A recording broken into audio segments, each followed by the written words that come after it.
In the shadowed corridors of Vatican history, a secret smolders, unearthed not by light but by fire. Imagine the crackle of flames, the groan of iron vaults sealing themselves shut, and the spectral echo of Gregorian chants bleeding through stone. This is the dissonant symphony that haunts the 1942 disappearance of a nameless Vatican librarian, a man who vanished like smoke, leaving behind only a diary etched with a single cryptic warning: "They burned the prophecies to save us." Decades later, those words linger like a curse, whispering of apocalyptic truths too dangerous to preserve. What inferno consumed these ancient visions? And what survives, still seething in the Church's forbidden archives? The diary's sole surviving relic, a scorched scroll fragment bearing the half-charred name Petrus Romanus, offers only riddles. Overlaid with grainy, redacted Vatican security footage, the fragment taunts us. A blurred figure in cassock and shadow, hurriedly sealing something into a vault's belly. Here, history fractures. The Church's official silence is deafening, yet the implications raw. Petrus Romanus, the final pope in the controversial prophecy of the popes, is said to reign as the world collapses. Did the Vatican destroy this text to avert panic, or to bury a self-fulfilling omen? Scholars dissect the paradox of faith built on revelation, now accused of concealing the ultimate revelation. Yet the librarian's fate chills deeper. Was his disappearance penance or punishment? A voluntary vanishing to protect the truth, or a silencing of the man who dared to glimpse it? The soundscape of his story, flames, clanging metal, chants that might be prayers or warnings, blurs into a single question: what else lies entombed beneath Rome?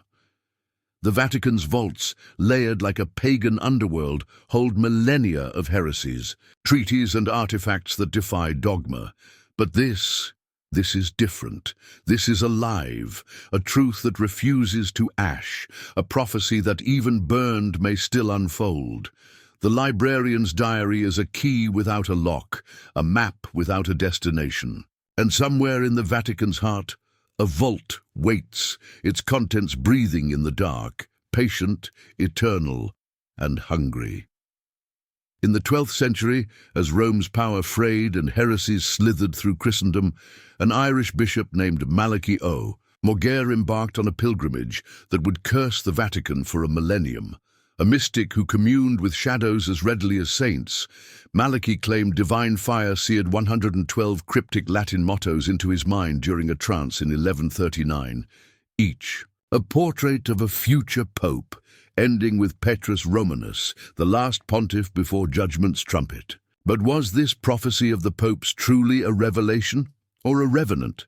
For 4 centuries, the manuscript vanished, buried like a corpse beneath the Vatican's polished lies, until 1595, when Benedictine monk Arnold de Wyon exhumed it during the Counter-Reformation's darkest hour. Coincidence? Skeptics hissed otherwise. The Church, hemorrhaging credibility under Protestant assaults, needed a weapon: prophecy as propaganda.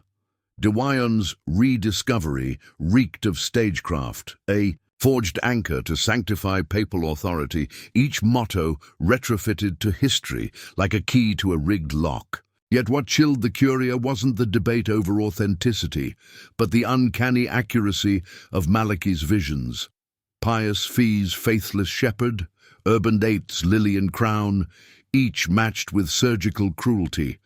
But the final motto, "In extreme persecution Peter the Roman will feed his flock among ruins," was a barbed wire noose. Here the Vatican's paradox curdled. To deny the prophecy risked undermining divine mysticism. To affirm it meant broadcasting their own apocalyptic obituary.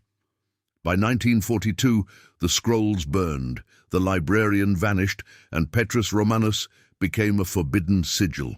Yet Malachy's ghost endures.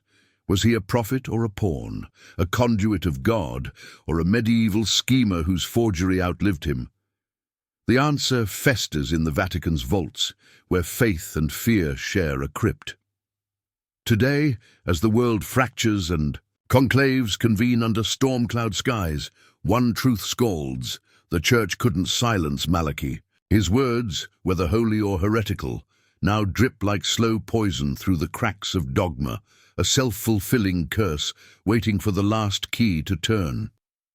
Beneath the Vatican's gilded halls lies a kingdom of dust and whispers, the Archivum Secretum, a serpentine crypt where 53 miles of shelves coil like the veins of a sleeping god. Sealed since the 8th century, its chambers hoard heresies, too volatile for sunlight, mouldering scrolls stamped with Malachy's sigil, encrypted orders to purge the prophetic contagion, and prophecies so ruinous they were scraped from history's skin.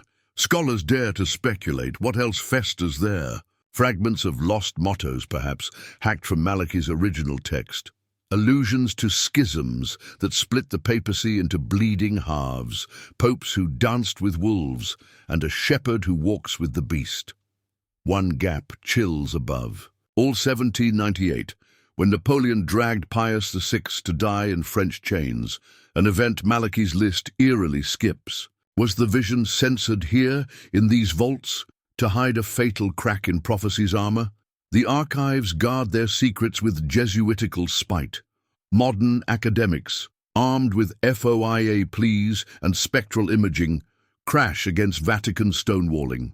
Even the 1997 leak, a rogue archivist's deathbed claim that Malachy actually foresaw 140 popes, was smothered in hours, its source suicided by a suspicious cocktail of Ambien and sacramental wine. Yet the math gnaws. If 112 mottos were made public, what horrors lurk in the missing 28? A pope who resigns, or one who rules from a throne of ashes? The labyrinth tightens.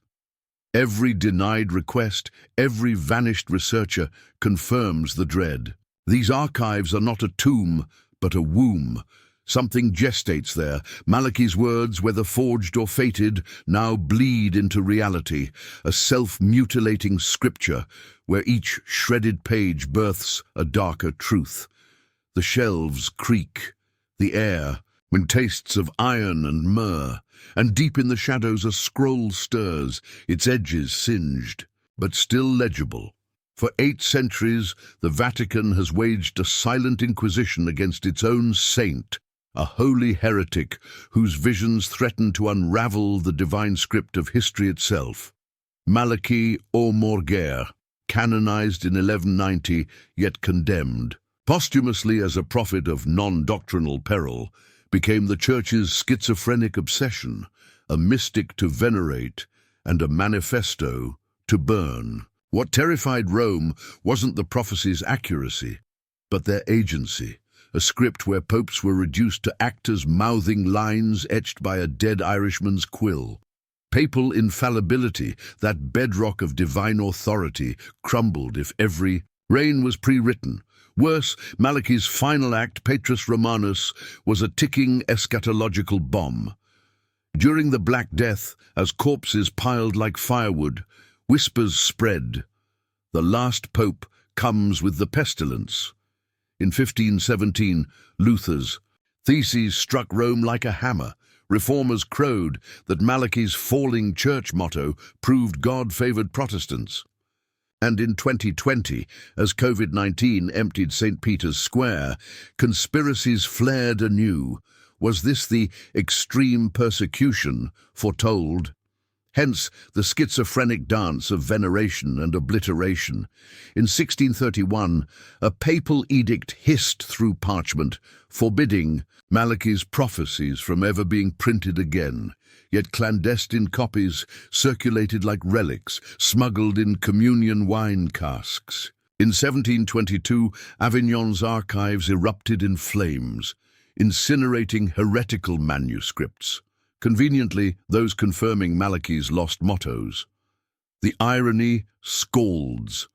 The same church that elevated Malachy to sainthood spent centuries scrubbing his fingerprints from history's throat. But ash preserves what paper cannot. Fragments endure. A Jesuit's coded letter from 1703 urging superiors to silence the shepherd who walks with the beast. A 19th century cardinal's diary, confessing nightmares of a conclave held in hell. Today, as apocalyptic fervor surges with every pandemic and war, the Vatican's war grows desperate. To acknowledge Malachy is to surrender agency to a phantom. To erase him is to admit fear. And so the prophecies smolder, Holy Writ and heresy fused, a grenade lodged in the heart of faith. Malachy's sainthood mocks from every altar. You canonized me, but you cannot kill what I saw. The war continues, the vaults breathe, and in the shadows a question rots, unresolved. Does the Church fear the prophecy, or the fact it might be right? In the Vatican's censored annals, no pope haunts like Rodrigo Borgia, the Serpent in Scarlet, Pope Alexander VI, whose reign dripped with poison and papal pardons sold for sacks of gold, slithered through history as a living blasphemy. Yet, Malachy's prophecy, scholars whisper, once bore a motto for him so damning it was scraped from the scrolls: Draco in coccino, the Serpent in Scarlet. A title that reeks of Revelation's whore of Babylon, her robes dipped in martyrs. Blood coincidence? Or had Malachy's vision pierced the veil, exposing Borgia as the beast's avatar? The Vatican denies it, of course. Official records show no such motto. Only a gap where Alexander VI's reign should be, a void that hums with questions. Was this excision a cover-up to spare the papacy's honor, or to bury a darker truth? Borgia's legacy taunts us. His daughter Lucrezia's diamond-ringed poisons, his son Cesare's midnight stranglings, the frescoes in his apartments where saints share frames with pagan orgies. Even his death, swollen, putrid, his tongue blackened as if scorched by hellfire, felt scripted by divine retribution. Yet if Malachy foresaw this serpent, why erase it? Because Borgia was the prophecy's first self-fulfilling stain, proof that popes could embody Antichrist as easily as Christ? Or because the motto's scarlet thread tied too neatly to Revelation's apocalypse, risking panic that the end had already begun? Imagine the soundscape of this lie, a reconstructed Latin motto hissed by a chorus of voices, monks, assassins, Borgia's own ghost, overlapping in a dissonant crescendo. Draco, in, coccino. The words slither, a venomous liturgy. Forbidden archives hint at darker parallels. A 1527 letter claiming Borgia's confessor found him kneeling not before a crucifix, but a bronze serpent coiled around a chalice. History becomes parable. The erased motto isn't just a missing piece, it's a key to a vault the Church welded shut. What else did Malachy see that we're not meant to know? Whose reigns were purged to spare us, or to spare them? The question lingers, a smoke stain on faith, and in the silence between Borgia's crimes and the Vatican's denials, you can almost hear it. The hiss of a serpent, still sliding through the archives, scales glinting like poisoned rubies. In the algorithms, glow, Malachy's curse has metastasized. Petrus Romanus no longer whispers from parchment, it trends. QAnon's apostles, armed with memes and VPNs, brandish the final pope's name as proof of a deep church cabal, its tendrils strangling the Vatican, the White House, the World Bank. Fringe cults baptize doomsday prep. Idaho survivalists stockpile sacramental wine and AR-15s. Convinced Francis's weary smile masks the Antichrist's grin. The Vatican, that ancient maestro of secrecy, flounders in the digital storm. A historian dismisses it all on CNN, polished and papal. No scrolls burned, no prophecies, just medieval fan fiction. But the denial ricochets into the void. Why? Fear a 900-year-old monk. A masked YouTuber snarls, unless he carved truth into your bones? Then, the 2023 rupture, Lux Veritatis, a shadowy hacker collective, floods the dark web with what they swear are digitized fragments of Malachy's. Suppressed texts. Grainy scans of Latin mottos surface.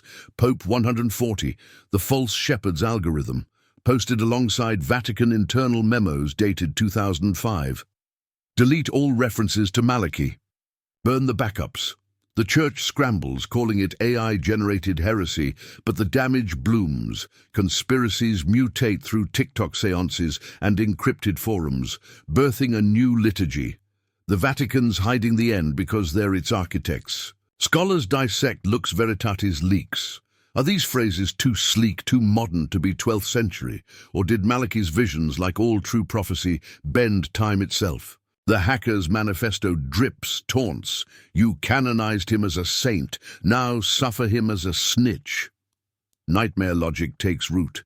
Reddit threads map Francis's speeches to Malachy's lost mottos. Prayer groups decryption key scripture for clues. The Vatican's silence deepens. No denials now, just the hum of servers scrubbing archives. Yet in the static between faith and fraud, a darker truth writhes. It no longer matters if Malachy's words are real.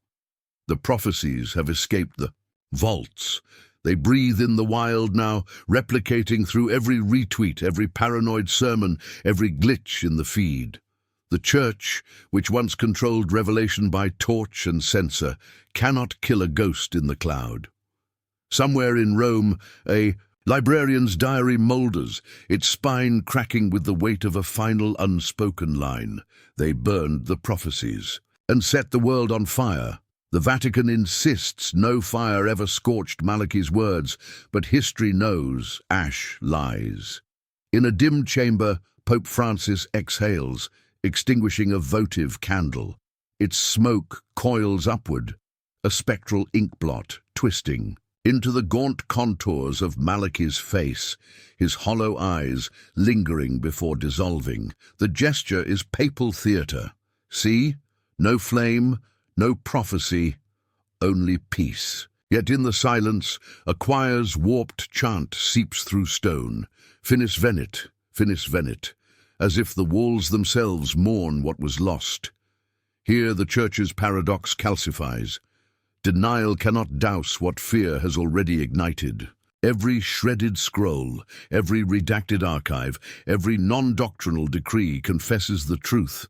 They tremble not at Malachy's visions, but at their own complicity in birthing them. For 8 centuries, suppression has been kindling. The Borgia's erased mottos, the 1942 librarian's diary, Lux Veritatis digital screams, all are sparks nursed in secrecy's tinder. And now, as Francis's candle smoke curls into the likeness of a long-dead saint, the lesson smoulders. Prophecies perish only when they go unheard. Malachy's endures because the Vatican's fear feeds it, a self-immolating omen, cyclically. Resurrected by the very hands that try to snuff it out. The screen fades, the chant dissolves, but in the dark, the after-image remains. A face in smoke, a flame in hiding, and the scream of a future that refuses to die quietly.